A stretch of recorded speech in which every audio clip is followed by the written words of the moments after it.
আজ সাত সকালে নদিয়ার নবদ্বীপ শহরে ১৯ নম্বর ওয়ার্ডের মণিপুর এলাকায় সুপারি ব্যবসায়ী অশোক অধিকারীর বাড়ি এবং গোডাউনে তল্লাশি চালায় ইডি। সূত্রের খবর, ৪টি গাড়িতে করে মোট ১২ জন ইডি আধিকারিক, ৪ জন ব্যাংক প্রতিনিধি এবং কেন্দ্রীয় বাহিনীর জওয়ানরা অভিযানে অংশ নেন। একই সময়ে বাড়ি এবং গোডাউনে শুরু হয় তল্লাশি। তদন্তকারীরা ব্যবসা সংক্রান্ত বিভিন্ন নথি, আর্থিক লেনদেনের কাগজপত্র এবং অন্যান্য গুরুত্বপূর্ণ নথি খতিয়ে দেখছেন। নিরাপত্তার স্বার্থে গোটা এলাকা ঘিরে রেখেছে কেন্দ্রীয় বাহিনী।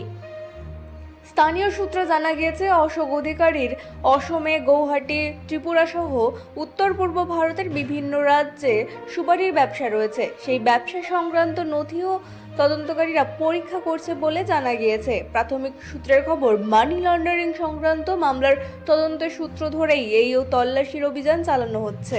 Bureau report, রাতদিন news network.